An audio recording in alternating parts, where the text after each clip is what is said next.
Hello guys, welcome back to my channel. So today we're going to discuss about product life cycle theory. So just sit down and enjoy our videos.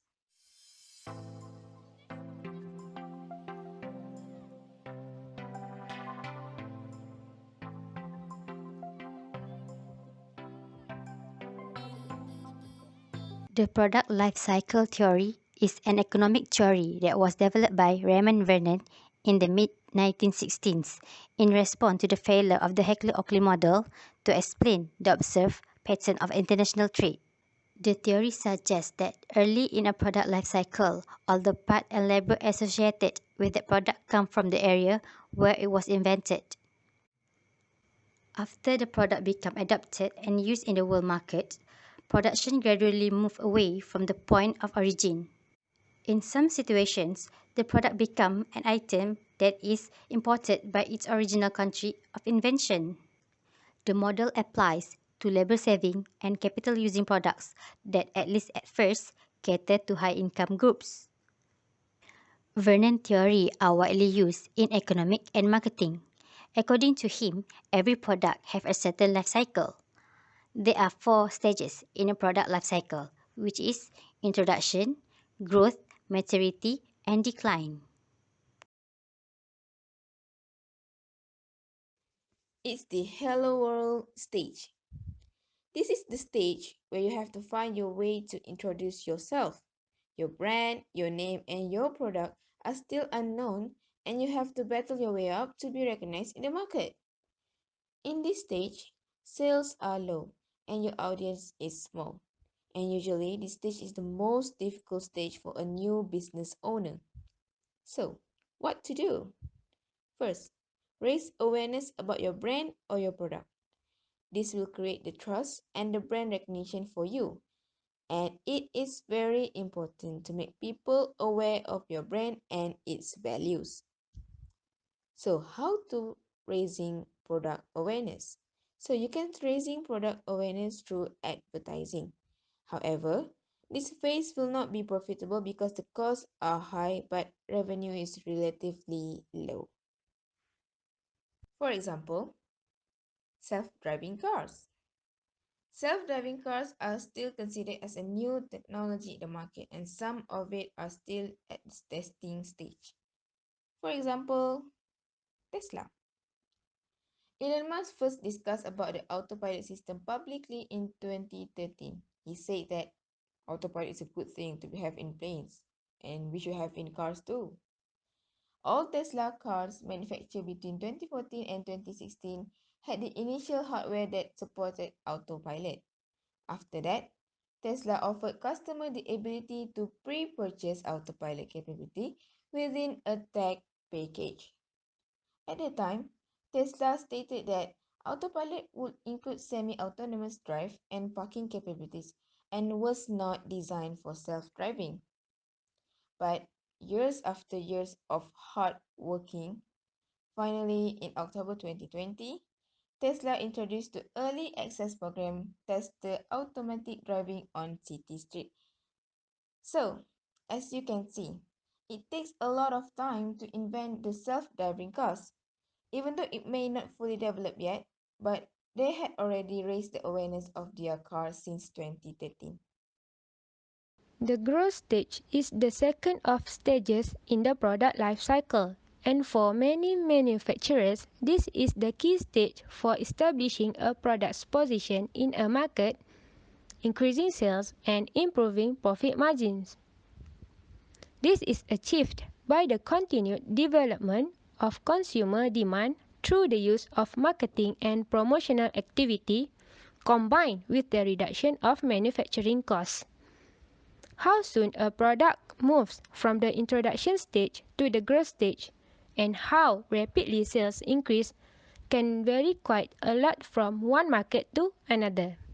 For example, electric cars.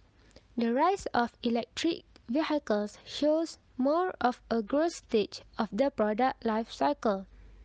Companies like Tesla have been capitalizing on the growing products for years, although recent challenges may signal change for the particular company. Tesla's mission is to accelerate the world's transition to sustainable energy. Founded in 2003, Tesla has broken new barriers in developing high-performance automobiles that the world's best and highest-selling pure electric vehicles with long range and absolutely no tailpipe emissions. It is also the safest, highest-rated cars on the road in the world. As the world's only fully integrated sustainable energy company, Tesla is at the vanguard of the world's inevitable shift towards a sustainable energy platform. Still, while the electric car is not necessarily new, the innovations that companies like Tesla have made in recent years are consistently adapting to new change in the electric car market, signaling its growth phase.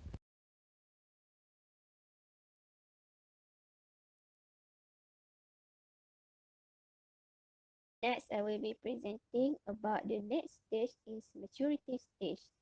Maturity stage is a third stage, follows the growth stage in the product's life cycle.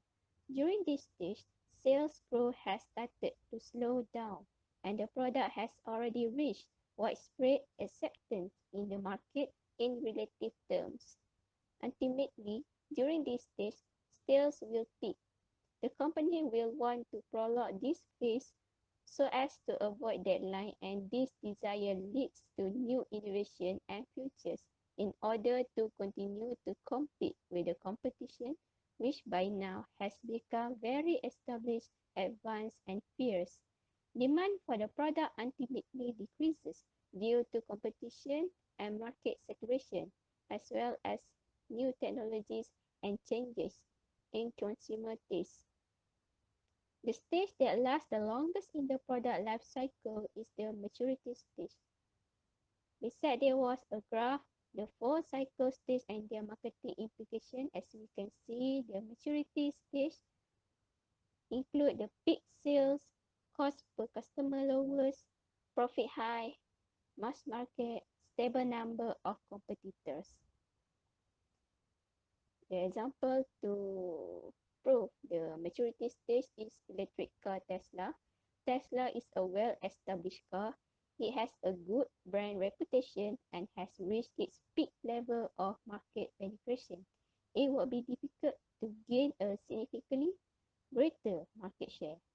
The product life cycle of the Tesla has been extended by constant upgrades and redesign to keep the car on top of the market. As a result, the maturity stage for the electric car Tesla will be stable and the longest stage to make the car good through the product and the design for the next future. Next, I will give you the next presenter about the deadline. Stage 4, decline stage. The characteristic of the product itself and the production process are well known, which means consumers are familiar to the products. This situation occurs when the product peaks in the maturity stage and there begins a downward slide in the sales. Eventually, revenues drops to the point where it is no longer economical visible to continue making the product. In example, petrol car is no longer be the top demand in the automobile industry. This is because users have a conscious about the pollution that caused by petrol car. Sales of the car has fallen considerably and the markets may be in the terminal decline stage.